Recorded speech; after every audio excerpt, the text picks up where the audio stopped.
Daging lebaran kali ini ada naik harga sih. Harga tetap. Harga tetap ya?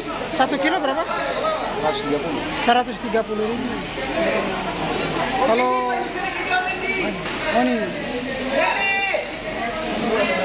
kalau sendiri di lebaran kali ini ada banyak kasih meningkat kasih. Menurun, pokoknya menurun. Lebaran 2023 ini menurun.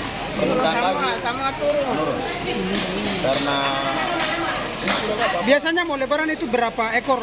oh biasa kalau mau lebaran bisa sampai 30. Bisa sampai 30 ekor. Kali ini cuma berapa ekor? Kali ini mungkin sekitar belasan aja. Belasan saja. Sekitar belasan aja kan.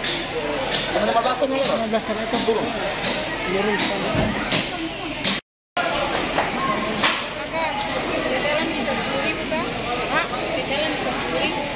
Bisa. Kilo 40, 1 kilo 8.